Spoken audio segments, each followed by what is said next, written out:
Rick Doyle with a super chat. Thank you, Rick. He says, watch the show every day with my 14-year-old son. He played corner this year and told me, quote, Brian from IB teaches me more about football than my coach's dad, unquote. We both genuinely feel like part of the family. I appreciate that, Rick. That's awesome. That's I fantastic. appreciate that very much. That's really got to talk to your son's coaches, though. We got to get them on the stick, okay? That's a really solid point. Yeah, we got to get them going. There's a comment in here I wanted to throw up because I thought it was an interesting one by Ghostly Barbecue, which great name, by the way. Do you think if Purdue wins against Ohio State, will Texas A&M make the playoffs? And what bowl do you think Notre Dame should play in this year? More the first part than the second part. I can't get past the Ghostly Barbecue. I know. That's just, I don't even know what that means, but it just sounds really deep. Cool. No, I don't think. I think Purdue beating Ohio State has nothing to do with Texas A&M making the playoff. Texas A&M already has 2 losses, right? Correct. For Texas A&M to make the playoff, they would have more chaos. Bama's going to have to lose again, maybe twice. Oklahoma's going to have to lose maybe twice. Ohio State would have to lose. Michigan State would then have to lose to somebody else. Michigan's going to have to lose again. Notre Dame would have to lose. I mean, so much would have to happen. Yeah, I don't for Texas A&M to be in. No. I don't see any scenario in which A&M is in right now. They're not even in our top 11 at the moment. So... Right now, you could make a case that they should be next. If we were to do a top 25, I would strongly consider A&M being 12 because I do like the trajectory of their team right now. I think their defense has finally figured it out. Their defense has been real inconsistent this year. I think they had that little stretch against Mississippi State, Arkansas, because I think Arkansas game would have been worse than 20-10 if KJ Jefferson doesn't get hurt. Because they were up, I think it was like 20-3, and KJ got hurt. And Arkansas's offense just kind of went into a shell and said, we're going to run the clock out because they can't score on us. Yeah. Right. I mean, Arkansas's defense was just dominating Texas A&M. Their defense the last 3 games has been pretty good. And that 20-3 win over Auburn's impressive because Auburn's been playing really good football lately. And they thoroughly dominated that Auburn offense. Now, the problem for me is this is the first time in a few weeks that A&M's played a good defense and they struggled against Auburn. But A&M's got to play at Ole Miss and at LSU. For me, the only way that I would consider putting A&M in, here's the one scenario. They've got to win out, and they need Bama to lose to Auburn. And then they'd have to beat Georgia. And then after that, like a lot of crazy stuff would have to happen. Sure. The Big Ten, either the two-loss part is the hard part for me. Right. So here's what would have to happen, in my opinion. Okay. The Pac-12 needs to get eliminated, meaning Oregon's got to lose. Okay, so let's just say Georgia wins out and then A&M beats Georgia. I think Georgia's still in, right? And then let's say I just don't see Oklahoma losing twice. So let's put Oklahoma in, okay? Then you've got Cincinnati, you've got Notre Dame, and you've got the Big Ten, right? Because ACC's out. I think a 2-loss A&M team would probably get in over a 1-loss Wake Forest team, and would deserve to be because if for them to have 2 losses, if they win the SEC championship with 2 losses, right, they're absolutely better than anything. Georgia, they would have beat Bama, they would have beat Ole Miss. I mean, they'd have like 6 better wins than anything that Wake Forest has done. So you'd need. So the ACC's out, the Pac-12's out, right? So then you've got Cincinnati, Notre Dame, and the Big Ten. They would need Cincinnati to lose a game because I think it's the same thing about Wake Forest. A 1-loss Cincinnati team against a 2-loss A&M team with A&M's resume compared to Cincinnati's, I would go with A&M, okay? So they need Cincinnati to lose a game or Notre Dame to lose a game, not both. They need one of them per se. So let's say that Cincinnati loses a game and Notre Dame wins out. Let's say Cincinnati gets crushed by SMU in a couple weeks and then, barely beat the rest of their teams. Let's just say hypothetically. So then you'd have Notre Dame in, or Cincinnati wins out, Notre Dame loses again. One of those 2 things happens, right? So either Cincinnati or Notre Dame is in. After that, you would then have the Big Ten. You would need a lot of chaos in the Big Ten. You need Ohio State to lose again, preferably. If you're A&M, you're preferring that Purdue beats Ohio State this weekend because then you can cheer for Ohio State to beat Michigan State and Michigan. Right. If 'Cause they then that beat gives them 2 right, losses each. then they Ohio all have State 2 has 2 losses. losses. They're all out. in my Correct. opinion. And A&M will have won X number of games in a row, and by that point in time, A&M would have the best win in college football because they would have beaten Bama, right? So one of the best wins. So Right. that's a lot of chaos. A I mean, lot. that is a lot of chaos. Now you could argue that, maybe Oklahoma loses a couple. I just don't see that.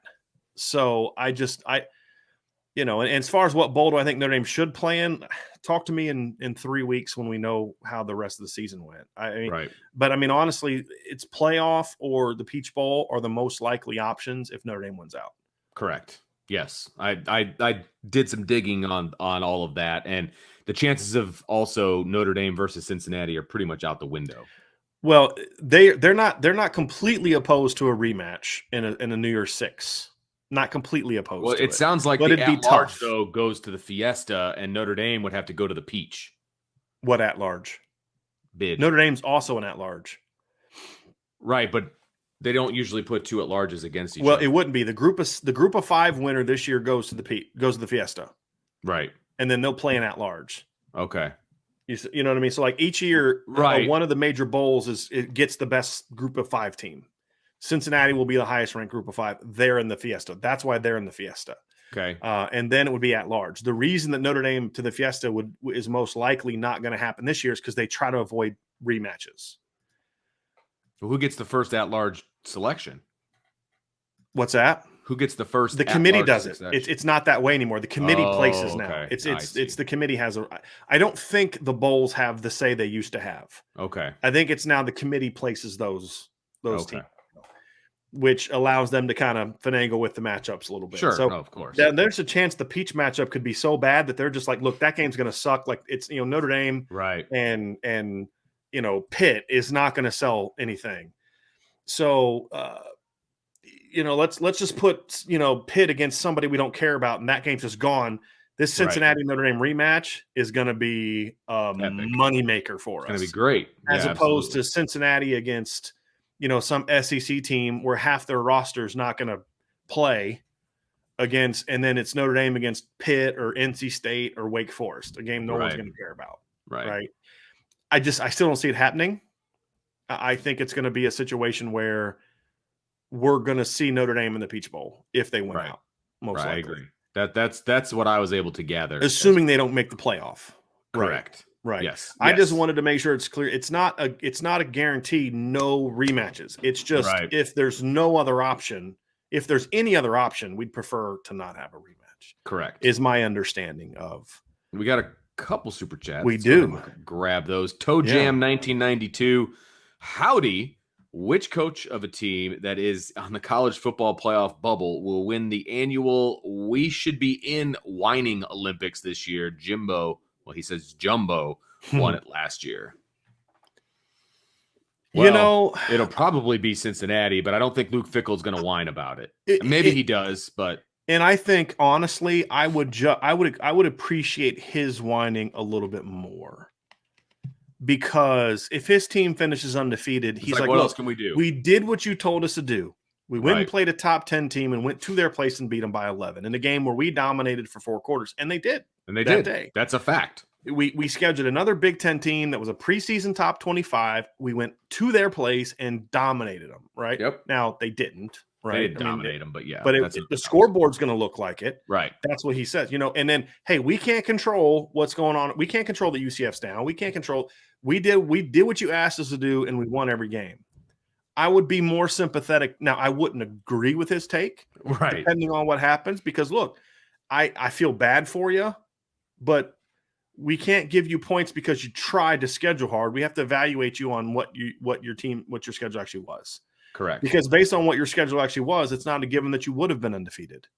Right. If UCF and SMU and Houston or Memphis and Indiana and all these teams were what they were supposed to be, you may not be undefeated right now. And so that's kind of where I kind of come down to it. In my. Do you have another candidate for this trophy? Dave Clawson, if their team goes 12-1 and wins the ACC. Yeah. Yeah. Because Dave Clawson's a really good football coach, but he can tend to get a little bit whiny. at times. That's fair. That's fair. I'm trying to think. If there's a second Big Ten team, well, it's not possible. There can't be, because of what Purdue did this weekend, there can't be a second Big Ten team with one loss. So that's not an option.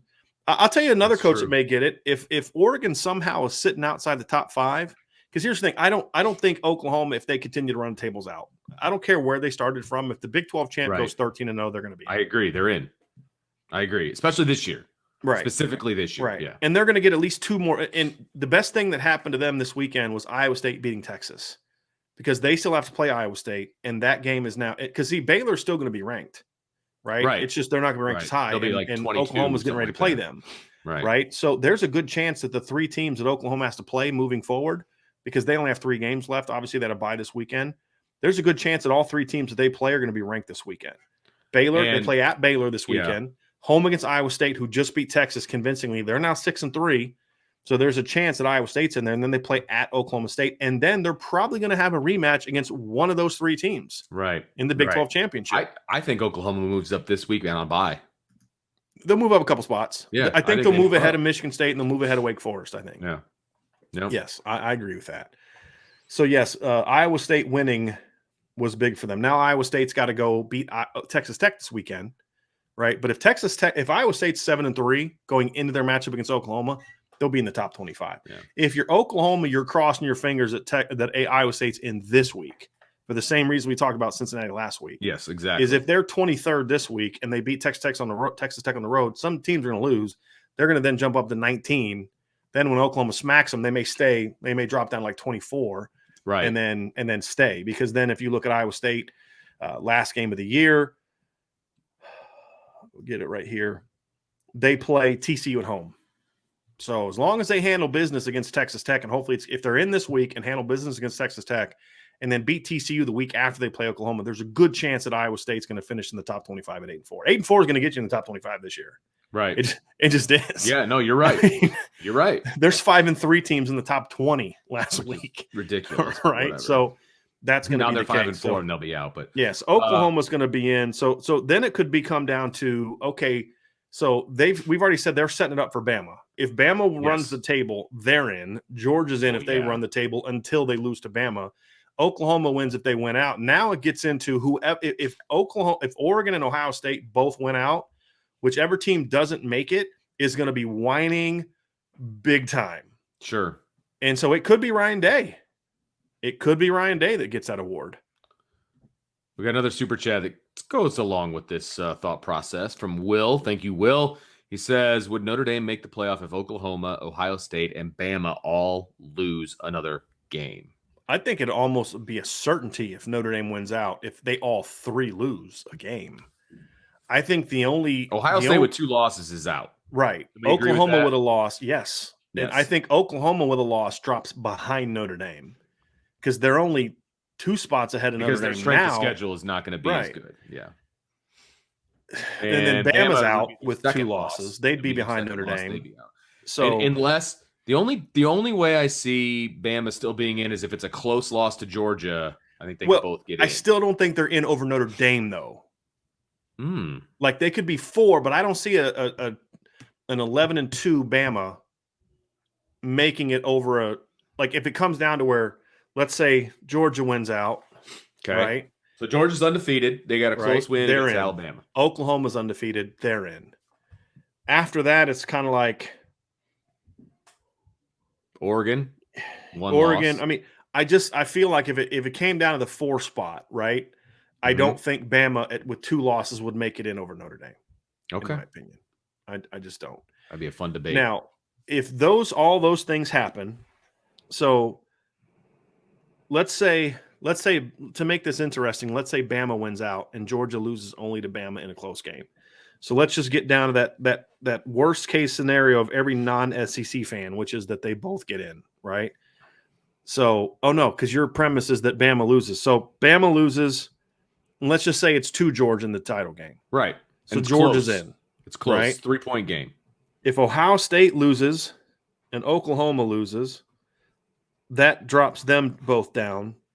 So then you've got, he didn't say Oregon, so we'll say Oregon wins out. So they're in. and let's say Cincinnati wins out, they're in.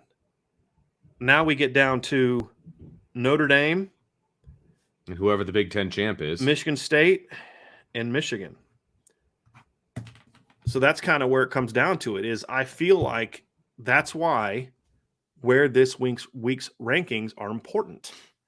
Because if Notre Dame's ahead of Michigan, it'll be easier for them to stay ahead of Michigan, even if Michigan beats Ohio State. But if Michigan's ahead of them and then beats Ohio State, they have no chance. Now, if Ohio State loses to Michigan State and beats Ohio State, then I feel like Notre Dame will have a better resume than Michigan State. But again, it comes down to if Michigan State or Michigan both have one loss and a win over Ohio State, I think they would both have a better resume at that time than Notre Dame.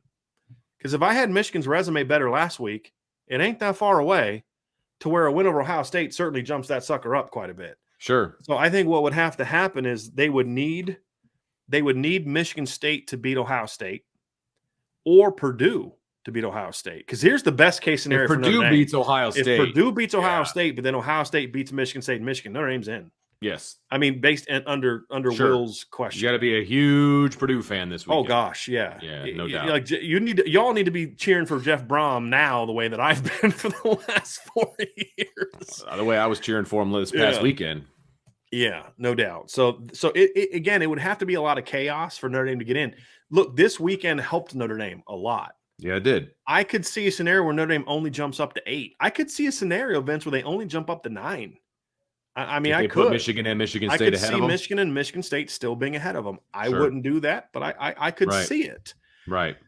I just part of it is because I don't think the committee wants Cincinnati in.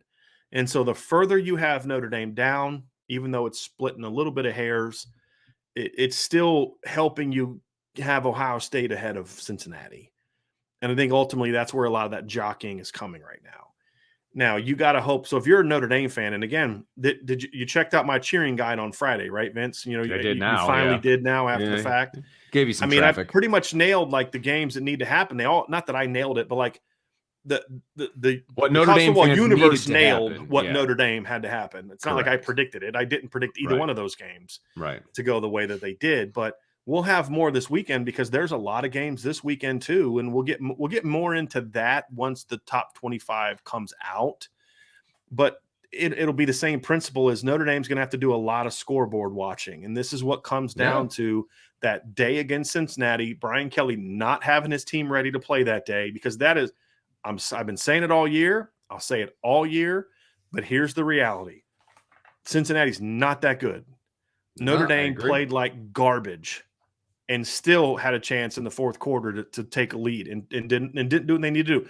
Props to Cincinnati because they came to play that day. Cincinnati played hard. They were afraid of Notre Dame, and they handled Notre Dame that day. And that's why they're ahead of Notre Dame right now. Yeah.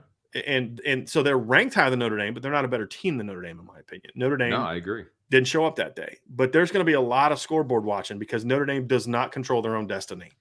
And that's why a lot of the questions are, well, who has to lose for Notre Dame to get up?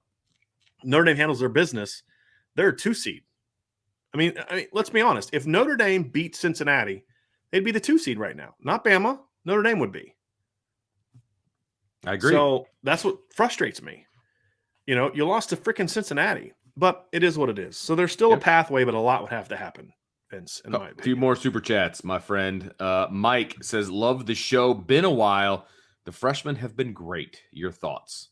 I think the freshmen have done more than I anticipated because I didn't think that they'd get on the field.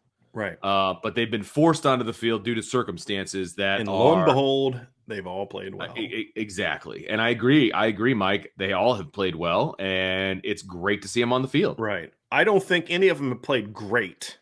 Well, I think the reason maybe that people are saying great is because of how little we've seen freshmen play for the most part.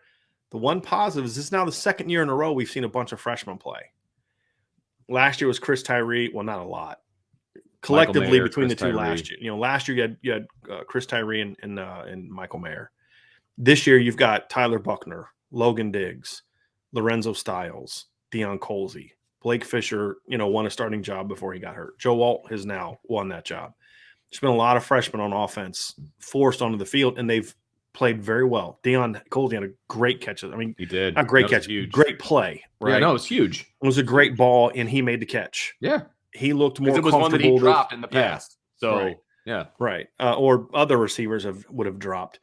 So it's good to see them playing. Yeah. I wish Kane Barong hadn't gotten hurt, because I think he'd be playing a lot right now too. I agree. Had he not got hurt. Maybe we'll see Audric Estime coming up soon. But no, it's been good to see those freshmen get their opportunity and shine. And that's exactly what they've done. They've played well. No doubt. And I'd like to see them get more opportunities, and they're going to have to now. If Avery Davis's injuries is what we think it is, Lorenzo Styles may be starting now. And I'm going to have an article about that in the next couple of days about what should Notre Dame do with, now that if Avery Davis is out, what should Notre Dame do? And I've got a lot of different – there's not just one answer. I've got a lot of different things that they need to do. And it's not just there's only one thing to do.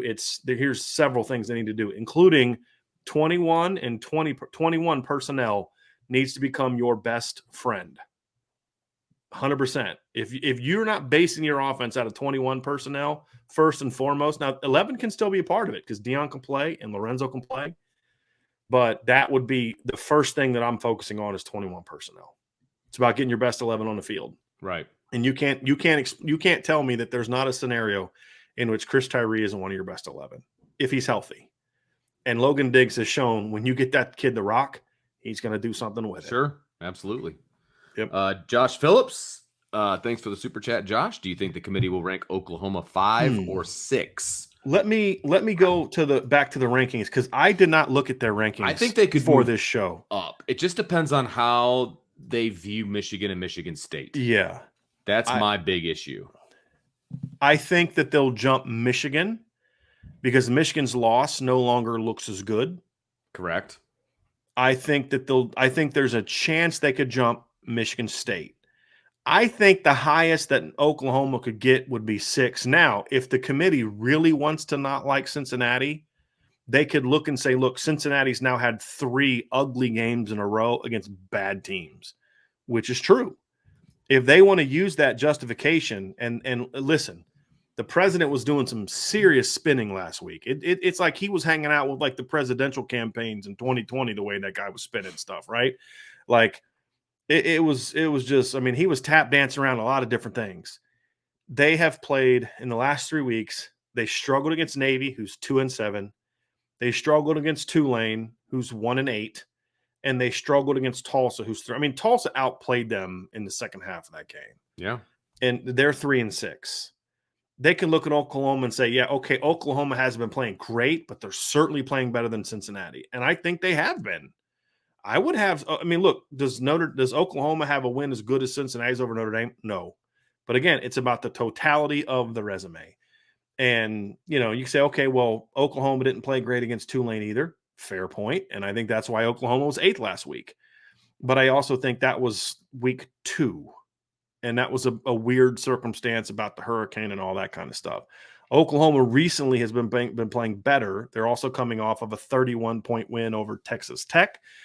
2 weeks before that, they had a 21-point win over TCU. Yeah, they struggled against Kansas, legit.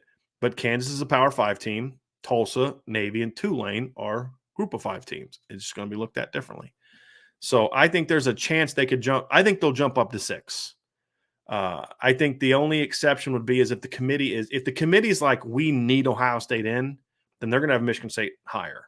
Yeah, because they want to set Cincinnati up or they want one of those 2 teams to be set up to make the playoff, either Ohio State or Michigan State. And if you keep them at 5 and 6, then or maybe even because Ohio State, what was Ohio State last week? 5? So Ohio State's going to be in the top 4 this week. Yeah, they were just right. So Georgia's going to be 1. Bama's going to stay 2. Oregon will move up to 3, and Ohio State will jump up to 4. I think, yeah, that's how I think it's going to look. Now the question is going to be: do they jump Oklahoma all the way up to 5, or do they drop Michigan State down to 5 or 6? To set up that Ohio State and Michigan State game to where if Michigan State beats Ohio State, then you can jump Michigan State right back into the top 4. That would be the entertaining part of that. So that's where a lot of that intrigue is going to come for me. Like 1 and 2, no brainer. I think 3 and 4 will be kind of, I think those are going to be obvious since 4 and 5 both won. Right. And 6 didn't really have an impressive victory. I mean, if Cincinnati would have blown out, Cincinnati, this is your own fault. If you'd have gone and blown out Tulsa like you should have at home, you've got a case. Hey, Tulane, Cincinnati. didn't they play Tulane? No. This week they played Tulsa. They played Tulsa. They this played week. Tulane the week before. 2 weeks before that, or 2 weeks before Tulane, Tulsa. Whatever. Yes, I believe. Yeah, they Both played. bad teams. They played Navy, then Tulane, then Tulsa. They played Tulsa at home this week, won 28-20, got outplayed. If you win that game 52-24, right, 52-20, like you should have, moving on up. Hey, look, you know what? Nebraska almost beat Ohio State. Oregon didn't look great against Washington. Alabama didn't look great. We blew them out. We had a couple rough games, but we're back on track. Look at us. But as you keep piling up these ugly victories over bad teams, and it's not going to get any easier this week for them to impress the committee, because this week they play South Florida. South Florida's 2-7. I don't even know if they blow South Florida out, if that matters. Yeah. And if they struggle to beat South Florida, they're dropping. Yeah, and they should. They should. Yes, being undefeated is a thing. Don't get me wrong. It matters, which is why they're even in the top 10. But remember what happened to Central Florida when they were undefeated. Yeah. And those Central Florida teams, strength of schedule were matters. Smacking people. Now, here's what those Central Florida teams did not have. They did not have a win over Notre Dame, a team like Notre Dame.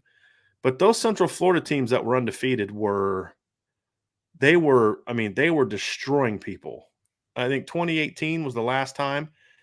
They played 56-7, 38-0, 56-36, 45-14, 48-20, 31-30 at Memphis. Right, that Memphis team that year finished 8-6. Actually, lost to Wake Forest. They were actually ranked pretty high. They lost to UCF, Missouri. That's not the Memphis team I was thinking of. This is the 2019 team that played Penn State. Beat Memphis by 1, 37-10, 52-20, 35-24, 38-13 over a ranked Cincinnati team, 38-10, 56-41. They were undefeated, but they had a double-digit victory over all but one team on their schedule.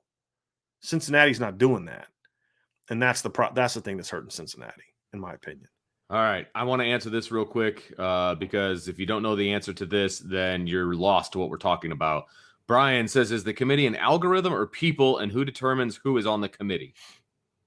So it's people. The algorithm went away with the BCS. Right. And so it is a group of people.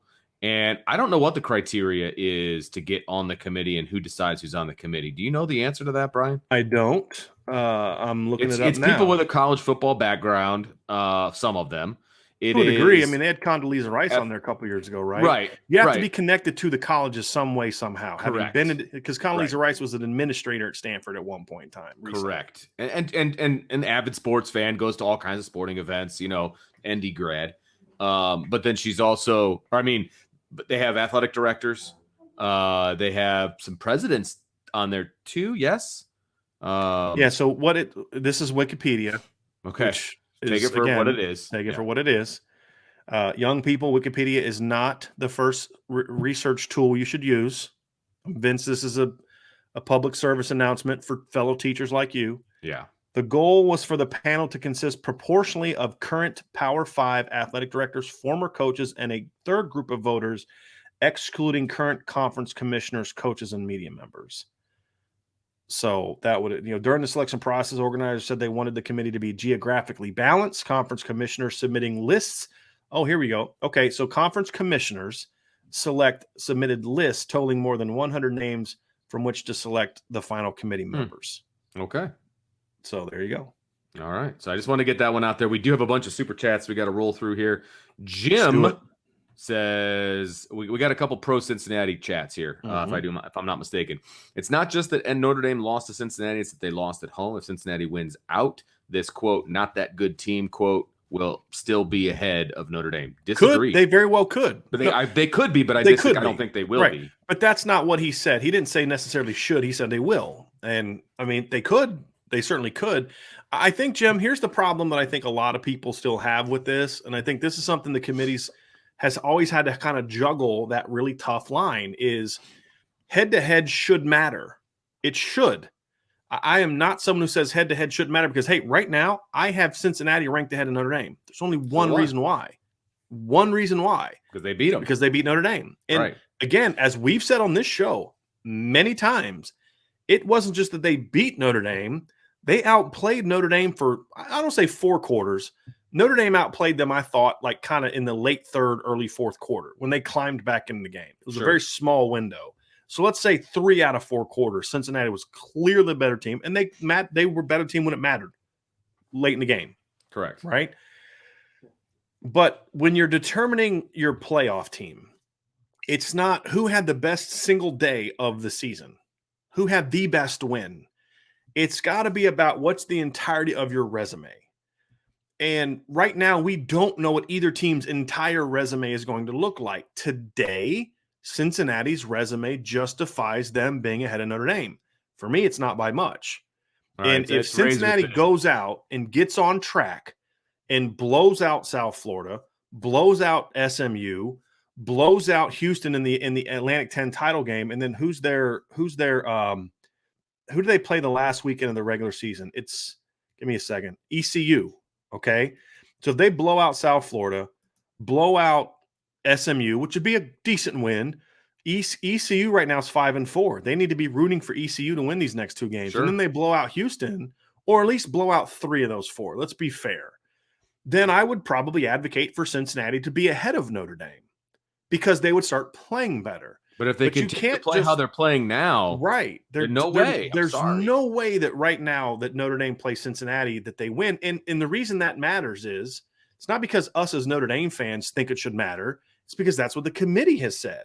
Correct. The committee has to. So, like, if Oregon's playing like crap in November, they're not going to care that Oregon beat Ohio State on September 11th.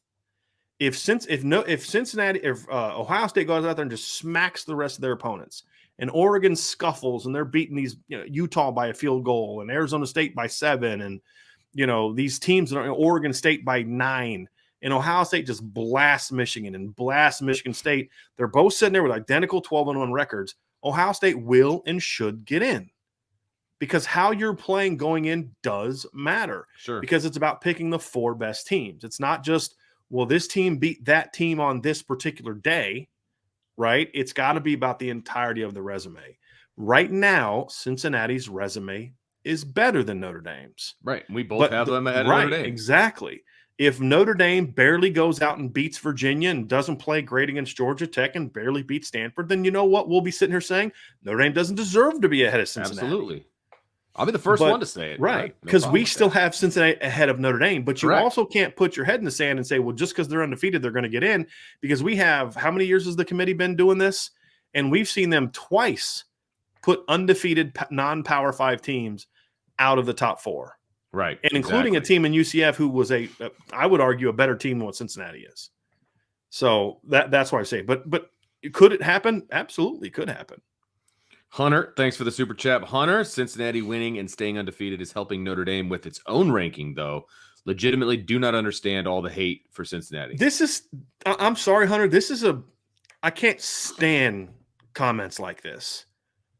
We're adults here, right? Unless you're a 13-year-old, which I don't think that you are, right? We're not children, okay? We're a sports channel talking sports. It has nothing to do with hate.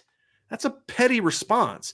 It's about of all the things I've said tonight, is anything in there just going, oh, I hate Cincinnati. They suck and they're not a Power 5 team. They shouldn't be. Hate. Then you could say, oh, you're just hating on Cincinnati, because I'd be an ignorant fool that doesn't know it. I'm giving you data. I'm making my case. If you don't agree with my case, you know what I love about this country?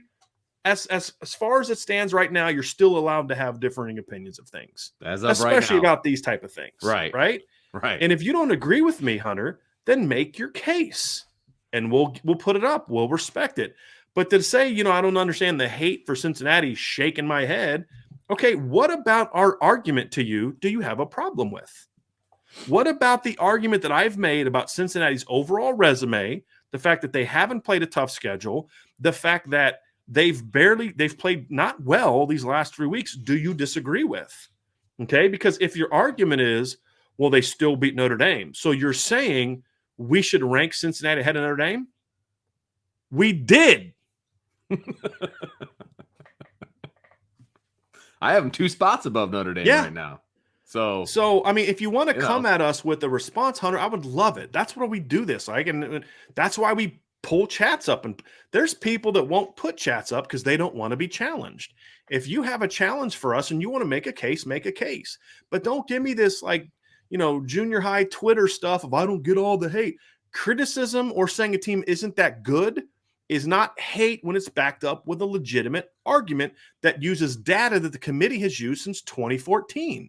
If you don't agree with it, state your case. Don't come to me with this whole hate stuff because that's a ridiculous argument, and that's for other channels, not ours, because we're stating a case. Now, could I be wrong? Of course. But if you want to prove me wrong, do it with a legitimate argument that counters my argument, because I didn't just say, I hate Cincinnati. They suck. They're not good. Not once have you ever heard us say they got lucky against Notre Dame. Never heard us say that. Because they didn't get lucky. They outplayed Notre Dame. We've said that since the day that they outplayed Notre Dame. And that's why, I'll repeat again, we have Cincinnati ranked ahead of Notre Dame. This next one will make you laugh. So here we go. John Nessler. Hey, guys, sorry about my husband. He's cheap. You guys deserve a real super chat. I enjoy listening every night. No waterboarding here. LOL. Comment. Go Irish. Mrs. Nessler, that made my night. And that was the perfect one to follow up with that last comment. That was so good. I told you. No waterboarding here. Well, I'm glad to know that we're not breaking the Geneva Convention at your house. That's very important. That we didn't beat you into submission about Notre Dame over Alabama. That is good to know. I appreciate that, Mrs. Nessler, very, very much. And thank you for joining the show. And yes, you know what? Your husband is cheap. He should have given us a bigger super chat first. That's awesome. That's awesome. Thank you. Thank you very much for that. That made my night. Tony with a super chat says, Go Irish. Love you guys from Raleigh, North Carolina. So checking in from Raleigh. Weather's a little nicer there than at least temperatures wise. It was a beautiful weekend. Today was pretty gorgeous, man. It was really spent nice. all day outside. It was at least warmer in Raleigh this time of the year. Most likely. I used to spend time in Raleigh a little bit. My freshman year of college, I was at Methodist College in Fayetteville, North Carolina. We called it Fayetteville. That's anyone that's lived there knows what that means. Let's just say there wasn't a lot to do in Fayetteville unless you wanted to always be around like the Fort Bragg guys and the golf team at Methodist. So we would all go into Raleigh a lot. And there was a club there called Mars that had it was one of those big clubs, Vince, has like different rooms with like different types of music. So we'd go do those things and kind of have fun. We had one weekend where we put on like khaki pants and like button up like polos. Oh yeah, and like tucked them in real tight. Oh yeah, no. We did like super preppy nerdy. Yeah. And so then we'd go into like each room. Like there's the headbanging room, there's the country room, and we would just start doing like the stupid dances. Like my buddy could do the Carlton really good. So like we go into the hip hop room and he's doing that. And I'm doing like the sprinkler. I'm pulling out the lawnmower. Just. That's how boring it was my freshman year of college at Methodist College. Wow. Yeah, that was pretty fun. The disco room was kind of funny because then they all kind of were like, yeah, that's a disco move. And they all started doing the stuff. It was kind of ridiculous. But yeah, that was a lot of fun. I wanted to throw that one up for you. Drunk Vigo. Pretty much. He enjoyed it. And again, it's not even that I'm right or wrong with my feeling of Cincinnati. I could very well be wrong. Right. It's just make a grown-up argument why I am wrong because like it or not, look, there's not a team on this planet that I hate more than Michigan. Not a team on this planet. But last week, I was advocating for a one-loss Michigan team who had just lost to Michigan State being ranked ahead of Notre Dame. Right. So you can disagree with me, and I could be wrong. The committee disagreed with me big time last week because I had Oklahoma number 2. But make your case. Right? And Hunter, I'll welcome that. I would enjoy that. But don't come on me with that stuff. Brian, thank you for your super chat. I appreciate that. Thank you, Brian. Much appreciated. And then Andrew Rhodes, he goes, I'm making Boilermaker chili right now. If that lets you know who I'm rooting for this weekend. It does let us know, and I'm right with that. And we'll talk more about this on Tuesday. But honestly, Notre Dame fans should be rooting for Purdue this weekend as much, if not more, than they're rooting for Notre Dame this weekend. Right. Because Purdue beating Ohio State on the road this weekend would be monumental for Notre Dame. So yes, I appreciate that. And I'm curious what Boilermaker chili is, to be honest with you. Probably hot. Do you know what that would is? Be my guess, but I don't know. I've never heard of that before. I don't know. So yeah, I'm being inundated by I'm being attacked by children in here. Okay. They're literally everywhere. Awesome. Are they like army crawling around underneath? They are. For a second there, I thought Jeff Brom jumped into the chat. Oh, because I was scrolling real fast and I saw this. Too bad he didn't. That'd have been great. But since I saw it, I'll say, speaking of freshmen, with the very remote chance of Notre Dame getting in the playoff, is there a legit argument for letting Buckner take the reins now and get great experience for next year? No. Because if you think Notre Dame has a chance to make the playoff, Jack Cohn they have a chance for making the playoff because of what they've been doing. Right. And because Jack Cohn's been your primary quarterback. I mean, again, I will remind you all again to go look at what Virginia Tech did in the third and fourth quarter after they had just a halftime, not even a week to prepare, just a 15-minute halftime. And they were able to completely shut him down to where he threw more passes to them than he did to Notre Dame receivers. Tyler Buckner is a phenomenal talent. He's going to be a great player. Good. Yes. But he is good when you don't know what's coming or he's got a very limited role. I don't. Jack Cohn went 23 of 29 this past weekend. Yes, okay. Was he great? No. Are there plenty of things I'd have coached him up on if I was his quarterback's coach? Absolutely. Yeah, there were some missed opportunities. But Jack Cohn has played 3 pretty good games in a row. Right. And the offense is working well now with him as the starting quarterback and Tyler Buckner as the change of pace. If your goal now, Jeff, if you were to say, let's just say Notre Dame were to lose to Virginia this weekend, just hypothetically, I'm not a big fan of the whole, well, just get ready for next year, because I think that's a little unfair to the guys on your team that are trying to play for the NFL. But if that were to happen, I would strongly consider about making that change, assuming Jack's the reason that they lost. Sure. Let's say they go on the road this weekend and Jack throws a couple picks and doesn't play well and Cincinnati beats Notre Dame. Then we can have this conversation. Virginia. Right? Virginia. What did I say, Virginia Tech? You said Cincinnati. Oh, I'm still mad about that. Don't worry. Hunter has come back with something. That would be the thing for me that I would look at and say, I would look at and say, then we could talk about it.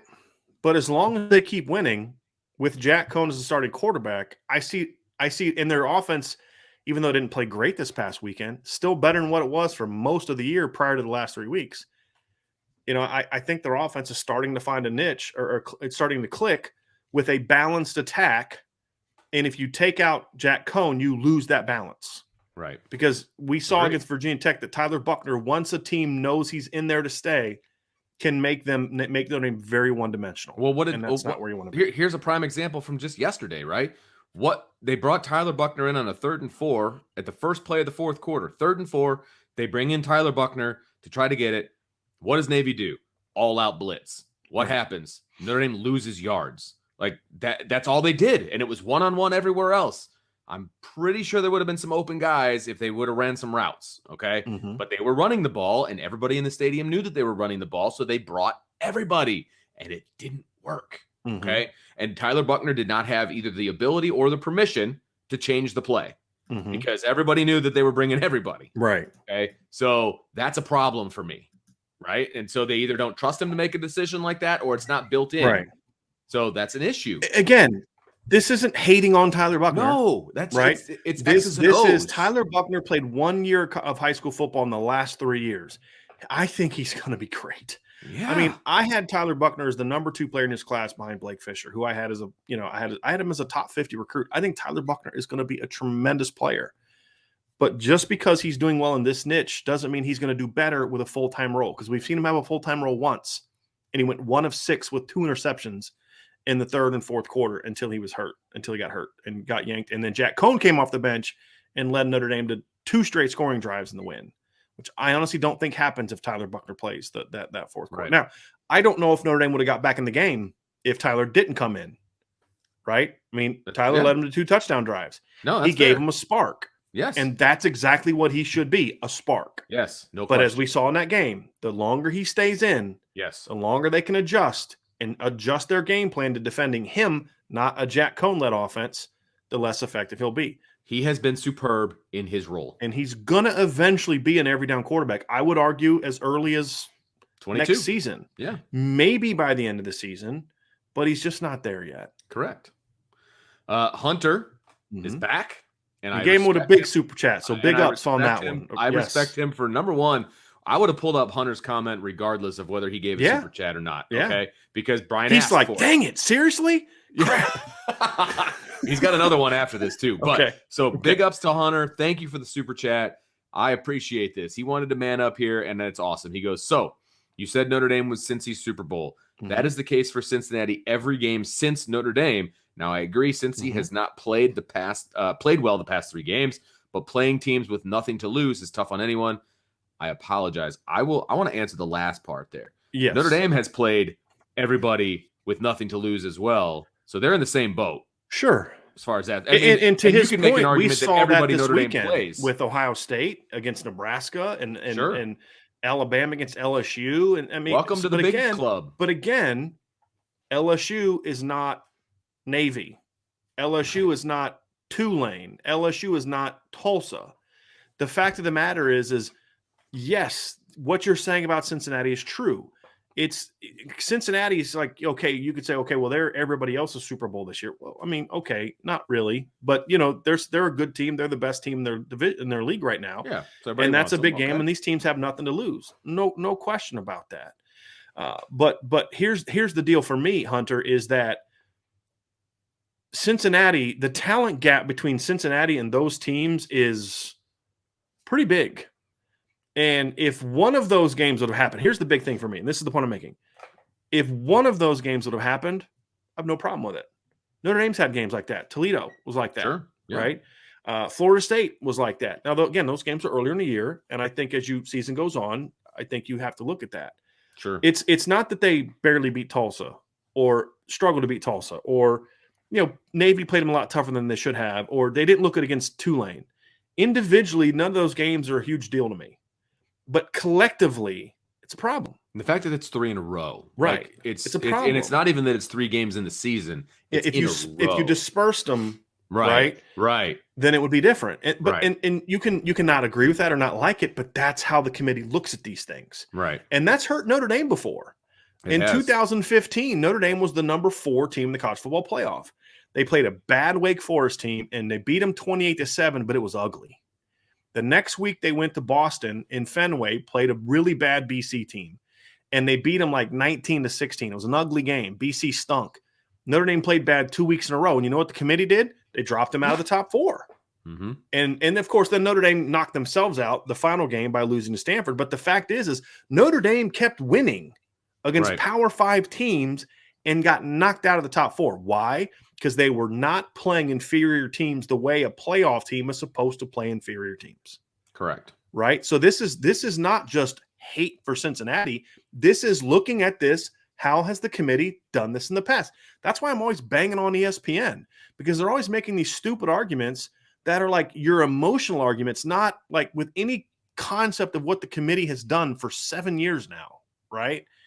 And it's like, it was kind of funny when like they were advocate BYU should be ranked high. And I'm thinking, do you guys not pay attention to anything that's gone on the last 5-6 years? There's no way BYU is going to be in the top 10. They haven't beat anybody. And then lo and behold, BYU is like 7th, 6th, 15th. And no, they were like 15th in the first poll. And ESPN's like, oh my God, I can't believe it. I mean, anyone with a brain that's paid attention to the committee the last 5-6 years knew that BYU wasn't going to be in the top 10, except for the people that are paid to give their opinions on ESPN. Right. Yeah, exactly. And so that's where we're coming from, Hunter, is you may not like it, you may not agree with it, and you can make all the reasons for it that you want, but the reality is they've had 3 games in a row against not just not great teams, bad teams.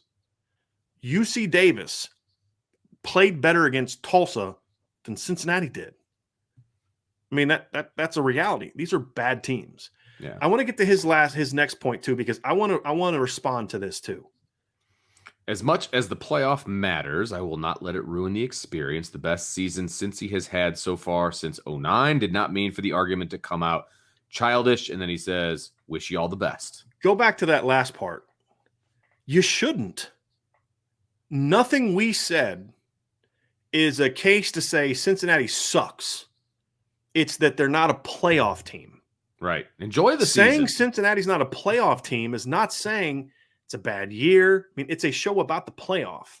If we were doing a show on what kind of job has Luke Fickell done at Cincinnati, it'd be a fun, positive show because he has done a great job at Cincinnati. The fact that Cincinnati's even in this conversation should make every Cincinnati fan super pumped.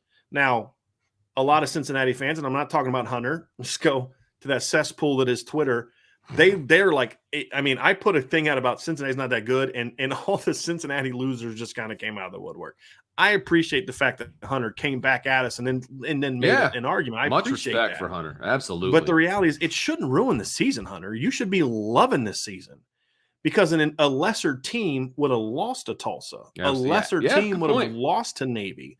A lesser team would have gone to Notre Dame, been completely overwhelmed by the environment, being on national TV, playing a top 10 team that's been in the playoffs 2 last years, and they would have folded and lost to Notre Dame. Since they didn't do any of those things, you can enjoy the heck out of this season. You should. And if they go undefeated, to be honest with you, it might actually be better for you to enjoy the season if they don't make the playoff. Because then they're going to go play in some New Year's Six Bowl against some team who's not going to be as good as Bama or Oklahoma or a rematch against Notre Dame or Georgia, and you're going to have a better chance to win as opposed to going to the playoff and getting beat. So you should be enjoying the season. You should be enjoying the heck out of the season. It is absolutely the best season they've had since 2009. But it doesn't make them a playoff team. Right. Just like UCF had the best season in school history in 2018, and it didn't make them a playoff team. And that's the whole point. Yep. But I appreciate you coming to the channel and responding back, and I appreciate the super chats. No doubt. Very much. Absolutely. You know what? Big ups to Hunter. I appreciate that. Okay. Is there anything else you want to add to the conversation? Are there any more good it's just more any more good questions? Talk. There's talk that Notre Dame shouldn't play Navy. That's a conversation we are not going to entertain in this chat on this show because I believe you're on the same page as I am, Vince. Goodness. Yes. That is a series that should never go away. As much as look, I think y'all have picked up on something. I might have said this before, Vince. I freaking hate the triple option, but I still am not playing Navy because my respect for just the Naval Academy, all of it, and why this series is played is much greater than the fact that it's much greater than my respect and love is still much greater than my disdain for the triple option. No, that's fair. And I think rules changes. I think the changes in the rules the last couple years is also we're seeing less and less Notre Dame injuries and triple option injuries because they've gotten rid of a lot. There's certain things you can't do now with cut blocking from behind that you could do 5, 6, 7 years ago.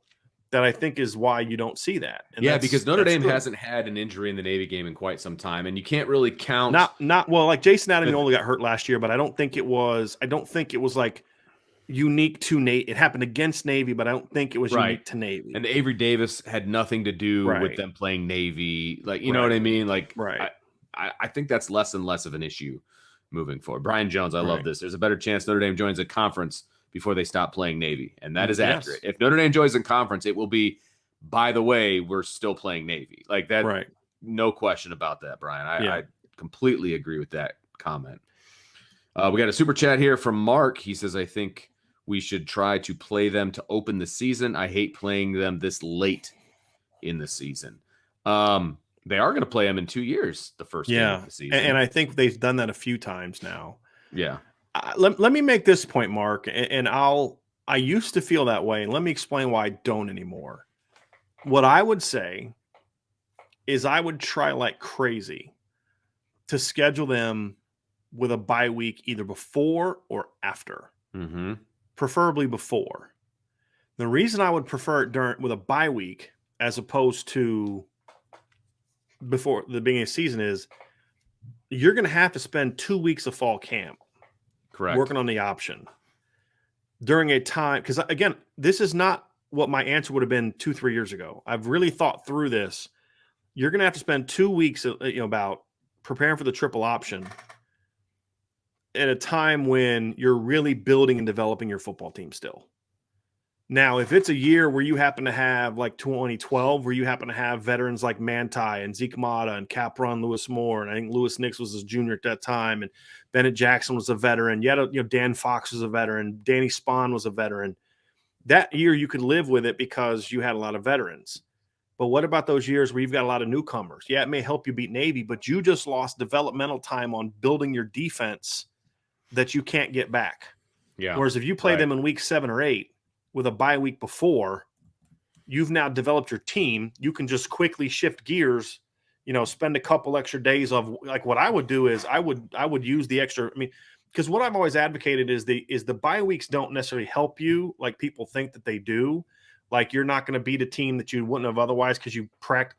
But against the option, I think it would be beneficial because you got 2 extra days to just show them the look. Just show them the look. Do walkthroughs. Just do different things. Go over assignments. You're not putting really anything new in that like I think teams kind of go outside their comfort zone. You have a plan. You implement that plan. You play it, and then you move on the next week. So I think I've kind of come around and settled in on the whole. I'd like to be with a bye week before more than I would the beginning of the season, unless you can look forward and say in 2 years we probably are going to have a pretty veteran team. Maybe then you can make that case. But I think I've changed my tune on that, Mark, because I used to be right where you are. About opening the season on them because it made sense. You get it over with and then you move on. But then as I kind of thought more and more about it, I'm not as in love with it. But I would rather it be bye week. Here's my options: bye week, first game of the season. The third option would be, like it is now, right? Yeah. You know what I mean? Right. So now is my third option. It's just I think I'd go bye week ahead of beginning of the season. Well, in 23, obviously, since they're going to be in Dublin, they'll have a bye week after, right? And then I believe I don't believe so. I think they actually have a game the next week because it's one of those. Let me just. I thought I looked at this the other day and I thought that they had a game after that. What I'm looking at, they don't know. Okay, yeah. Right now it's an open week because they have 4 games that they haven't slotted yet. Correct. So they have an opening on. They actually have 2 openings before that. Right. So it'd be. And they have 4 games that they haven't slotted. Right. So and they still don't have anything for September 30th, October 7th, October 21st. They don't have anything for November 11th, November 18th. So there's a lot of open dates. So there's if they're able to do it, and they have to find. They have 4 games they have to slot, and they have 1 more opponent they still have to find. When they went to Dublin last time at the beginning of the season, it was going to be a bye week afterwards. Because of the jet lag and all of that stuff, they usually put a bye week after that, which they did not do in 2012. Okay, right? They were going to do it last year, I believe. Correct. I believe last year was supposed to be a bye week after Dublin, but in 2012 it was not. Okay. So because but to your point, they played them on September 1st, right? As opposed to earlier in August, like this game is going to be 26th or whatever. So you could be right on that, Vince. I just thought when I put the schedule down, when I wrote the schedule down the other day, I could have swore there was a game in that first week of September, but you are correct. But we shall see. Yep, we shall see, sir. Yep. I think we did have another super chat. Yes, Will says, "Why do we play Navy and not Army and Air Force?" I'll let you take this one. So. Very simple. So there was it was at the beginning of the NBC broadcast. They kind of addressed this. No, actually, or was it the article that Andrew wrote? They addressed it in the broadcast as well. Yeah, so it was. So basically, when Notre Dame had this idea of bringing in an academy, because the military academies were kind of setting up on colleges. And they went to Army. They needed space because of all the people being, recruited and trained, and they had to train officers. I mean, it's like some people were drafted and they were trained to go fight, and other people had to be trained to be officers, right? And the Naval Academy and West Point, they're not just training grunts, only they're training officers. That's part of the reason you go to the academy, not just enlist at 18 years old and just go to boot camp. Right. I believe I'm correct on that. And they went to Army, and Army said no. They offered it to Army as well. Navy's just the only one that said yes. And so that's part of it. Plus, when it comes to Air Force, I don't believe that the Air Force existed in 19. early 19. I thought the Air Force officially started like as its own academy later, like 47 or 48. So I could be wrong on that, but I don't think it was like it is now. I'd have to go back and look into that, but I don't believe. If you have Peacock, you can go back and watch the game, and they have the entire broadcast. And the very beginning is that. So Yeah. it's about a 2-minute thing, and it is actually really good. Yeah, I'm trying to find it here on Air Force, but I don't. Here we go. Yeah, Air Force first football season was 1955. So there was no Air Force football team at the time, and I don't believe the Air Force Academy started until the late 40s. Because the like if you think of World War II, right? The fighter pilots were either part of the Navy on carriers or they were part of the Army. So I don't believe there was an Air Force in that time. Again, if somebody knows the answer to that and you want to correct me, let me know. But I don't believe that is the case. So yes, yeah. Randall Norris says the Air Force was part of the Army at the time, right? So like it wasn't its own. It wasn't his own entity. Yeah, I don't think it was. Yeah, Brian Hayes said the Army Air Corps. Yeah, Sean O'Hara, 1947. So yes, I was correct. And then Craig says the Air Force Academy started in 1954. So see, I'm not an idiot. I do know what I'm talking about. Something. I'm not an idiot. So yeah, that's why it was really Army Navy were the options, and that's kind of what happened. So John A1's got a super chat. John, thank you very much. He says, in case of Cincinnati, if Notre Dame keeps winning and stays in the top 10, winning ugly without a loss, half lost teams. Help me out here. They tried to schedule it's greater than 1 to 2 lost teams. Oh, okay, gotcha. They tried to schedule Power 5 teams. Yes, sure. They did try to schedule Power 5 teams. No question. And they got a top 10 team in Notre Dame, and they beat them. IU doesn't help you very much. No. Because they're not good this year. No, they're terrible. And the rest of your schedule is awful. What's hurt them more is what's going on in the AAC right now. Yeah, exactly. If they had a win over a UCF team that was like a normal UCF team, that's a big win. That's a top 20 win. Right. And that's what's hurt them more than anything is the fact that UCF is not good this year. So, but look, again, the thing where, John, I guess I kind of disagree is it's the same with Notre Dame. To me, you can't look at it and say, what did you do on your best day and your worst day? It's more about what did you do throughout the entire season? That's really what it all boils down to me. Agreed. So, and then Craig adds a little bit of context just for those who aren't familiar. He goes, Notre Dame was all male. It was an all male college back then, which is accurate. Most students went to the war. A lot of them did. Some of Notre Dame's Frank Leahy was like enlisted, right? Like coaches for Notre Dame enlisted, players enlisted, and some were drafted, right? I mean, that's the other part of it too. And there was no, hey, this guy's a Heisman Trophy candidate. He can't, he's right, like you would now. Right. I mean, there's no way that they would there's no way they'd be able to draft. They'd get exceptions and all this kind of stuff. And it's just a different time, ridiculous. Yeah. And we're a much bigger population now. It's just different time. But Navy needed the space for training officers for the war effort and use Notre Dame's campus and save Notre Dame from shutting down.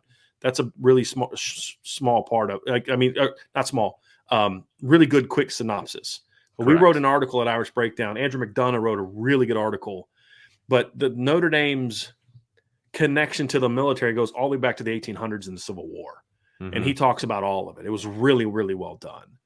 And so it wasn't just this. Right. So, yeah. But really good stuff. Really good stuff. I'm loving this because it's all history. And Chad goes, came for playoff breakdown, stayed for Air Force history lesson. Right. That's right. Get it all here, baby. You get it all. Yeah. So we have a couple more super chats here real quick, Vince. Riza. Yeah, go ahead. I had it. There it is. Riza, thank you very, very much for the super chat. Can you run through the teams ahead of us, example, Georgia, Bama, and give the thoughts on how you think we would match up? Interested to know if there are multiple teams that you don't think we could hang with outside of the obvious ones. Well, I don't think there's any obvious ones this year if Notre Dame plays their game. That's the thing is Notre Dame is still an incomplete product to me. And that's why right now I don't have Notre Dame in the top 4. I mean, I have them at 7.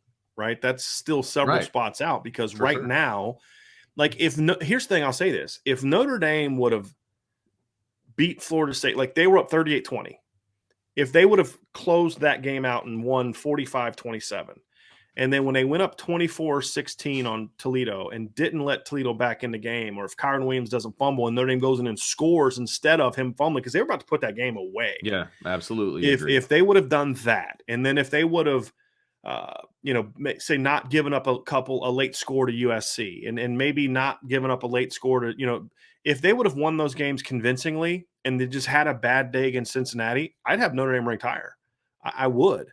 But again, it's the totality of what they've done, and they've had a lot of not impressive wins. Right now, Notre Dame doesn't deserve to be in that top 4 conversation. So how they would match up against Georgia and Oklahoma and Oregon right now really doesn't matter a ton. But I've been asked this a couple of times, and I think we'll discuss it more tomorrow, Tuesday night. When we do that show, because we're going on 2 hours now, and I want to save some of that for once we actually know what the rankings look like. Absolutely, yeah. So I'm not Vince, can you just make a note about this topic?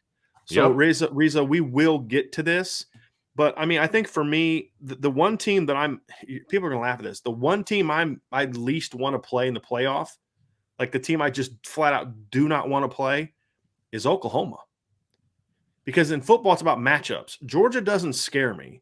If Georgia beats Notre Dame, in my opinion, it'll look a lot like the Alabama game last year. When I mean scare me, I mean like they're not going to go blow Notre Dame out. Yeah. Because their offense just isn't good enough. To me, Georgia, is more beatable for Notre Dame than Oklahoma is. Because, again, it's about matchups. Do I think Georgia's a better team than Oklahoma? Yes, it's about matchups, though. And I look at how Notre Dame's secondary right now is, not great. I don't want them going against that Oklahoma pass offense at all. Could Notre Dame put pressure on Caleb Williams? Sure. But that makes me a little bit nervous. And if I felt better about Notre Dame's offense being able to go toe-to-toe with them and score with them, I'd feel a little bit better about that. But I think Oklahoma has a much better defense than North Carolina's. That's the difference to me. Their defense isn't great by any stretch, but it's a lot better than North Carolina's.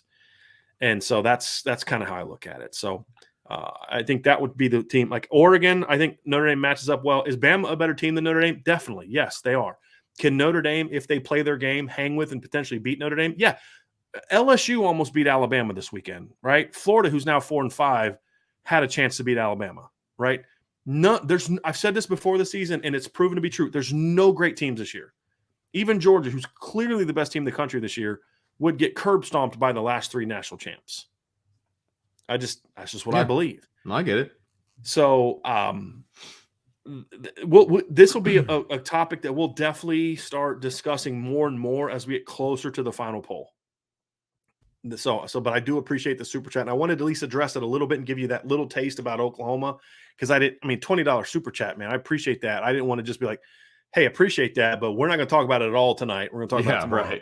Right. But we will go in depth as we get closer and closer and closer. But I think Notre Dame, if they play their game, which means the defense plays like it does when it has on its best days, play like you did against Wisconsin, against Purdue, and against Navy, and against USC. Offensively, play like you did during stretches against Florida State. Play like you did for stretches against North Carolina. Play like you did for stretches even yesterday when they started throwing the ball deep and having success. I mean, if they put it all together, I think they can play with and beat anybody. But I just don't know if they're going to do that. That's right. That's why they're 7 and not higher. Yeah, absolutely. Right now. So. Brendan has a super chat. Thanks for the great work. Notre Dame needs to take advantage of any opportunity to win the college football playoff. Wake up the echoes. Yeah. Agreed. I agree. Thanks, Brendan. Excuse me. Not Brandon. Brendan. I'm sure you get that a lot. Okay. There was one. Oh, this is great. Chad Williams. I wonder when the Space Force will get a football team. I think that's funny. I appreciate that, Chad. Thank you. I had to put that one up there. That was great. Goodness. Ladarius had one. What if NASA had a football team? Same deal. Yeah. I don't know if the Space Force is going to have an academy or whatever, but I'm sure that if it's going to be a legit thing, then you never know. Yeah, be playing the Martians or whatever they want to call themselves. Yeah. Okay. That's all I see, and we are hitting about the 2-hour mark. So I think that's going to about do it for us tonight, Yeah, Brian. I want to say one quick thing that somebody said too, real quick. Juan Weed says, what you were saying about Oklahoma, that matchup with Oklahoma is what I feel about Ohio State. Our cornerbacks just don't match up well with their receivers. I agree with that. Offensively, Ohio State concerns me. Here's the difference. I think Ohio State's defense freaking sucks. I think Oklahoma actually has some decent athletes in the secondary. Woody Washington, some other guys. I think Ohio State's defense is garbage. Yes, they're not good. They're not good. Now, could Ohio State is Ohio State a better team than Notre Dame right now? I would say yes. That's why I have Ohio State 6 and Notre Dame, or Ohio State 5 and Notre Dame 7. Right, right. But I just feel like Oklahoma to me has a defense that matches up better against Notre Dame. Plus, Oklahoma runs a 3 down with like a lot of different pressures and things. Ohio State kind of plays straight up. I just feel like, again, this is about matchups, right? I think Ohio State matches up better than against Oklahoma than Oklahoma does against Ohio State. But that's not how it goes. It's about who matches up better against Notre Dame. And for me, and again, same with Georgia that somebody else said, I don't think Georgia's, like somebody said, Georgia will beat Notre Dame 30-7. I don't see that. They may only give up 7, but it would be 17-7.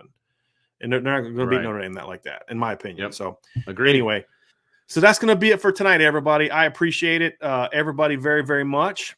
Thanks for joining us. This was a fun show. I'm glad you all picked this show because this was a lot more fun than talking more about the triple option. I don't want to say I was dreading the Navy breakdown, but I wasn't excited about it. I'll just say it's just part of it's because of what we – I mean, nothing changed. It was a dominant game. There was nothing new. But I appreciate everybody we had like over 200 people vote in that, like in a pretty quick period of time. It was great. So I appreciate that very, very much. Anyway, everybody have a great night. We'll be back tomorrow at 12:30.